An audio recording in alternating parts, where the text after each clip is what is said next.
భారత రాజ్యాంగాన్ని విస్మరిస్తూ మహాత్మా గాంధీ త్యాగాలను మరిపింపజేస్తూ కేంద్ర బీజేపీ ప్రభుత్వం చేస్తున్న ప్రజా వ్యతిరేక విధానాలను ఎండగడతామని జై బాపు జై భీమ్ జై సంవిధాన్ మండల కోఆర్డినేటర్ జూకంటి రాజుగౌడ్ అన్నారు. మండల వ్యాప్తంగా నిర్వహించే జై బాపు జై భీమ్ జై సంవిధాన్ కార్యక్రమాన్ని విజయవంతం చేయడానికి కాంగ్రెస్ పార్టీ పట్టణ అధ్యక్షుడు శ్రీధర్ రెడ్డి అధ్యక్షతన మండల కాంగ్రెస్ పార్టీ కార్యకర్తలతో నిర్వహించిన కార్యక్రమంలో ముఖ్య అతిథిగా కార్యక్రమ కోఆర్డినేటర్ రాజాగౌడ్ పాల్గొన్నారు. ముఖ్య అతిథిగా పాల్గొన్న రాజాగౌడ్ కి సందర్భంగా పార్టీ నాయకులు శాల్వాతో ఘనంగా సన్మానించారు. అనంతరం కోఆర్డినేటర్ మాట్లాడుతూ కాంగ్రెస్ పార్టీ కార్యకర్తలు నాయకులు ఒకే కుటుంబంలో కలిసిమెలిసి ఉంటూ పార్టీ అధిష్టానం ఇచ్చిన పిలుపు మేరకు తూచా తప్పకుండా పాటిస్తూ కార్యక్రమాన్ని విజయవంతం చేయాలని పిలుపునిచ్చారు.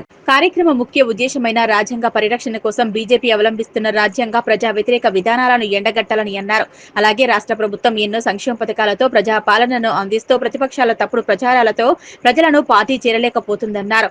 వారి చర్యలను తిప్పుకొట్టడానికి మన ప్రభుత్వం ప్రజా పాలనలో భాగంగా ప్రవేశపెట్టిన సంక్షేమ పథకాలను ప్రజల్లోకి తీసుకువెళ్లి ప్రజలకు అర్థమయ్యే విధంగా వివరించాలన్నారు. ఈ కార్యక్రమంలో టీపీసీసీ సేవదల్ రాష్ట్ర కార్యదర్శి యాదగిరి యాదవ్, ఎస్సీసీఎల్ జిల్లా అధ్యక్షుడు జంగల్ర గోవర్ధన్, బీసీసీఎల్ జిల్లా ఉపాధ్యక్షుడు కేశవులు, మార్కెట్ కమిటీ మాజీ vice chairman NN Rajender Reddy, telecom board మాజీ సభ్యుడు అంతనూరి రాజేష్, కాంగ్రెస్ పార్టీ మండల ఉపాధ్యక్షుడు వినోద్ కుమార్, మండల ఫిషర్మన్ అధ్యక్షుడు సుధాకర్, ఎస్సీసీఎల్ మండల అధ్యక్షుడు శంకర్ నాయక్, మండల కిసాన్ సెల్ అధ్యక్షుడు శ్రీనివాస్ రెడ్డి, మాజీ యూత్ సభ్యుడు బాచి, ఎంఎస్ఎస్ఓ నాయకుడు రుక్ముద్దీన్, జహీర్, రవీందర్, ప్రభాకర్, సాదక్, బాకర్, బాబా గౌడ్ తదితరులు పాల్గొన్నారు.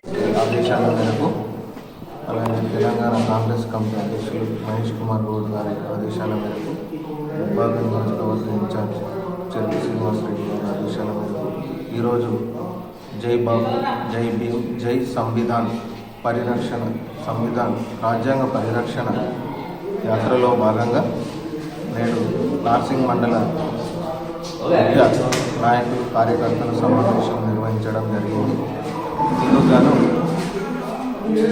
భారతీయ జనతా పార్టీ ఈ రాజ్యాంగ పరిరక్షణ మీద చేస్తున్నటువంటి దాడిని ప్రజలకు వివరించేందుకు, అలాగే మహాత్మా గాంధీ గారి త్యాగాలను విస్మరించి గాడ్సే లాంటి వ్యక్తుల యొక్క చరిత్రను ప్రజానికానికి పరిచయం చేస్తున్న బీజేపీ ఆలోచనలకు వ్యతిరేకంగా ఈ యాత్ర నిర్వహించడం జరుగుతుంది. అలాగే కాంగ్రెస్ పార్టీ రాష్ట్రంలో నిర్వహిస్తున్నటువంటి సంక్షేమ పథకాలను కూడా ప్రజలకు తీసుకెళ్లి ప్రజలను చైతన్యపరిచి రాజ్యాంగాన్ని పరిరక్షించుకుంటామని ఈ సందర్భంగా తెలియజేస్తున్నాం.